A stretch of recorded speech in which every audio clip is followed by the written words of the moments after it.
Hello friends, welcome back to my channel. আমার চ্যানেলে তোমাদের সকলকে জানাই অনেক অনেক স্বাগত। আশা করি সকলে ভালো আছো, আমিও বেশ ভালো আছি। আজকে সকালের কাজকর্ম থেকে আমার ব্লগটা বানানো শুরু করলাম। দেখো, সকাল সকাল আমি এখানে বিছানা ঝাড়তে শুরু করে দিয়েছি। বিছানাটা গোছাবো বলে সোনামাকে একধারে করে দিয়েছিলাম, ওকে একদিকে রেখে আরেকদিকে এক এক করে আমি আমার বিছানাটা গুছিয়ে নেবো। সকাল সকাল বিছানার কাজটা গোছানো হলে মনে হয় অনেক কাজ হলো। এর আগে যদিও সকাল নেই, এখন প্রায় 11টা বেজে গেছে। ও ঘুম থেকে উঠতে উঠতে 10টা 45 বেজে গেছিলো। তাই আমি ভাবলাম যে এর আগে রান্নাবান্নাগুলো করে নিই। সকাল 8টার দিকে আমি রান্নাবান্না বসিয়ে দিয়েছিলাম। রান্নার দিকে প্রায় হয়েই গেছে। ওদিকে কুমড়োর তরকারি, ডাল, একটা সবজির তরকারি, আমের চাটনি, এইসব রান্না হয়েছে। আর এছাড়া ডিম সেদ্ধ করে রেখেছি। মাছ এখনও আনা হয়নি, মাছ যিনি দিয়ে যাবেন তিনি এখনও দিয়ে যাননি, ওই জন্য এখনও মাছটা রান্না করা বাকি আছে। বাকি রান্নাবান্না প্রায় আমার কমপ্লিট হয়েই গেছে। তো রান্নাবান্না কমপ্লিট করে এছাড়া এর আগে আমি সকালেই ঘুম থেকে উঠে স্নান টান করে ব্রাশ টাশ করে ফ্রেশ হয়ে গেছিলাম। তারপরে আমি রান্নাঘরে ঢুকে রান্নাঘরের সমস্ত কাজকর্ম করে ফেলেছি। ওদিকে আমার বাকি যা সমস্ত আনাজ কাটাকাটির কাজ ছিল সেগুলোও করে, ওদিকে রান্নাবান্নার কাজ শেষ করে বিছানা ঝাড়ার কাজকর্ম হয়ে যাওয়ার পর আমি এদিকে কাঁথাপত্রগুলো গোছানোর কাজ শুরু করলাম সোনামায়ের। এছাড়াও বাবার কয়েকটা জামাকাপড় অগোছালো হয়ে পড়েছিল, তাই ভাবলাম সেগুলোও গুছিয়ে নিই। ওদিকে ও বিছানায় খেলা করছে, এই সুযোগে যখন কান্নাকাটি করছে না, তাই ভাবলাম যে এই সকল কাজকর্মগুলো আমি এই সময় করে নিই। ওদিকে আনলাটা অগোছালো হয়ে পড়ে থাকলে একদমই ভালো লাগে না, তাই না? যদিও আনলা নয়, ওর দোলনাটাই এখন আমাদের আনলা হয়ে গেছে। আসলে দোলনাটা ছোটো হয়ে যাওয়ার কারণে ওটা এখন আনলায় পরিণত হয়েছে, দোলনা আর নেই। ওর সমস্ত কাঁথাপত্র এছাড়া আমাদের যে সকল অগোছালো জামা কাপড়গুলো থাকে সেগুলো আমি ওখানে রেখে দিই। এবার ওই সকল কাজগুলো হয়ে যাওয়ার পর আমি ওর জামা কাপড়গুলো এখানে বাস্কেটের মধ্যে ভাঁজ করে রেখে দেবো। হ্যাঁ, আগের দিন জামাকাপড়গুলো ওপর থেকে তুলে আনা হয়েছিল, কিন্তু ভাজিয়ে রেখেছিলাম, কিন্তু গুছিয়ে এটা ঠিকঠাকভাবে রাখা হয়নি। বাচ্চার জিনিস যতই গুছিয়ে রাখি না কেন, রোজ ওটাকে পরিষ্কার করি, কিন্তু পরিষ্কার আর থাকে না, প্রায় প্রত্যেক দিনই অগোছালো হয়ে পড়ে থাকে। তাই আমি রোজ চেষ্টা করি একবার করে ওগুলো পরিষ্কার করে নেওয়ার, তাহলে সুবিধা হয়। এরপরে দিয়ে বাজার থেকে পাবদা মাছ উনি দিয়ে গেছেন। আজকে পাবদা মাছ রান্না করার কথা ছিল, তাই আমি এখানে পাবদা মাছগুলো এক এক করে ধুয়ে নেবো। হ্যাঁ, আজকে কম মাছে আনা হয়েছে, আর ফ্রিজে রাখা হবে না বিশেষ কিছু, আজকে রান্না করে নেবো। দেখি, তো আজকে এটা দিয়ে পাবদা মাছের ঝাল বানাবো ভাবছি। তাই মাছগুলোকে আমি ভালো করে ধুয়ে নিচ্ছি। ওদিকে প্রায় 11:30টার মতো বেজে গেছে। রোদের জোর যত বেড়েছে ততই কলের জলও গরম হয়ে গেছে। ওদিকে ট্যাঙ্কের জল সূর্যের তাপ পাচ্ছে, এদিকে গরম হয়ে গেছে, মনে হচ্ছে যেন গরম জলে আমি মাছ ধুচ্ছি। হাতগুলো প্রায় পুড়ে যাওয়ার জোগাড়। এদিকে আমার মাছ ধোয়া প্রায় কমপ্লিট হয়ে গেছে। ওদিকে আমি মাছটাকে ধুয়ে রেখে এদিকে কিছু বাসন কোসন ওখানে রান্নাঘরের ওখানে ওভেনের পাশে পড়েছিল, তাই আমি ভাবলাম সেগুলোকে বাসনের জায়গায় গুছিয়ে রেখে দিলাম। এদিকে যে মাছগুলো রান্না করব সেগুলোকে এক এক করে বের করে এবার ওগুলোতে আমি নুন হলুদ মাখিয়ে নেব। ব্যাস, নুন হলুদ মাখিয়ে নিলে ওদিকে ও খেলা করছে বিছানার উপর। দুদিকে দুটো বালিশ দিয়ে এসেছি যাতে না পড়ে যায়, সামনের দিকে বালিশ দিয়ে এসেছি দুটো। এদিকে রান্না করতে করতে ভাবছি একবার করে ওকে দেখবো, একবার করে রান্না করব। এবার একভাবে ওকে রেখে আসতেও ভয় করে, ও যদি উপর হয়ে কান্নাকাটি শুরু করে উপর হতে পারে, কিন্তু উপর থেকে তো সোজা হতে এখনও শেখেনি, তাই না?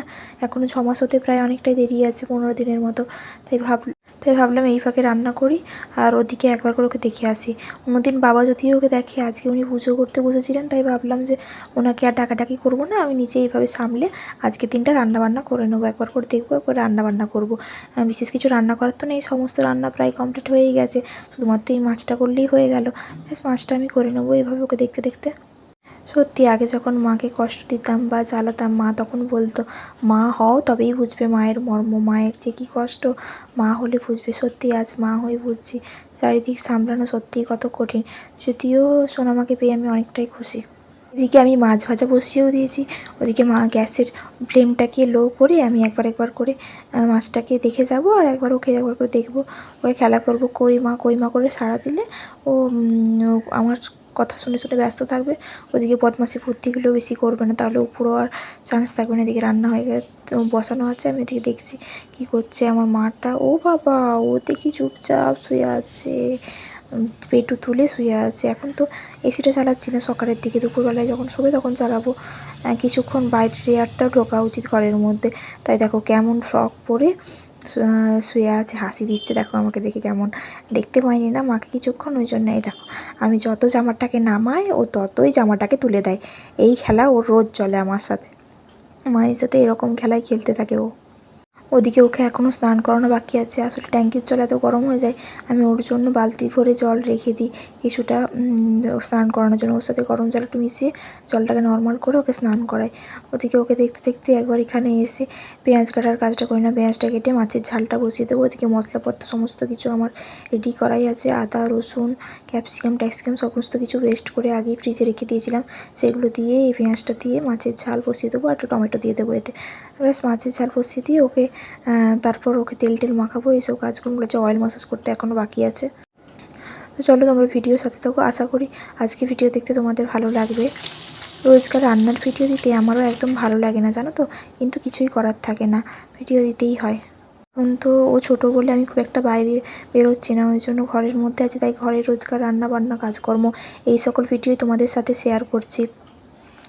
জানি ভিডিও দেখতে ভালো লাগবে না, একটু একঘেয়েমি লাগবে, কিন্তু একটু ম্যানেজ করে নিও। কিছুদিন পরেই আমরা বেরোবো, তখন নতুন নতুন ব্লগ নিয়ে আসবো তোমাদের সামনে। তখন দেখবে ব্লগগুলো দেখতে আরও ভালো লাগবে। এদিকে আমি মশলাটাকে কষিয়ে নেবো। মশলাটা কষিয়ে জল দিয়ে পাবদা মাছটাকে দিয়ে দেবো।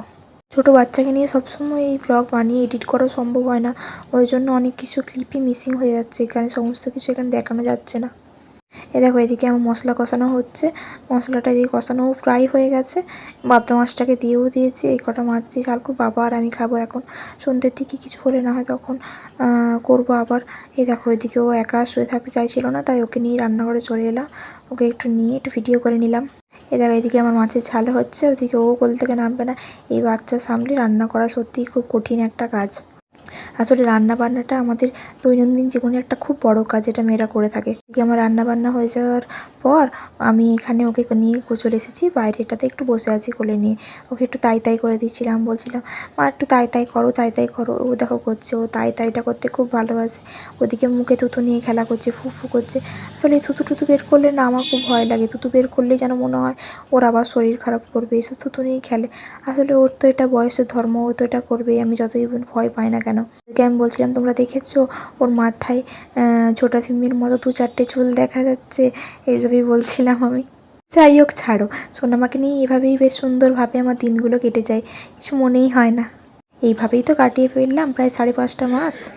ও হওয়ার আগে আমি বেশ একা ছিলাম, খুব একা লাগতো তখন নিজেকে। রান্নাবান্না কাজকর্ম করে স্নান টান করে যখন চুপচাপ এসে বসতাম ঘন্টার পর ঘন্টা, তখন একদম ভালো লাগতো না। দুপুর থেকে বিকেল গড়াতেই চাইতো না। আর এখন যেন সময়ের অবসর নেই, সবসময় যেন নিজেকে খুব ব্যস্ত মনে হয়।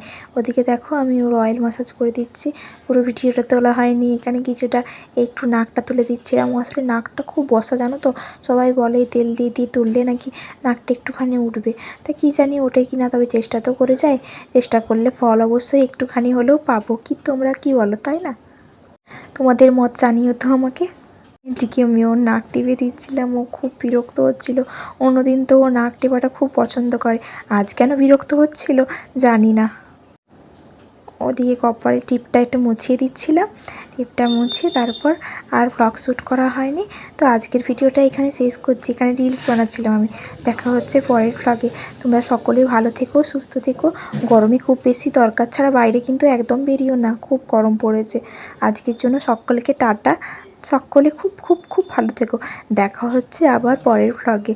ততক্ষণের জন্য টাটা, বাই বাই। আবার আসবো সোনামার সাথে নতুন নতুন ব্লগ নিয়ে, তোমরা সঙ্গে থেকো। টাটা।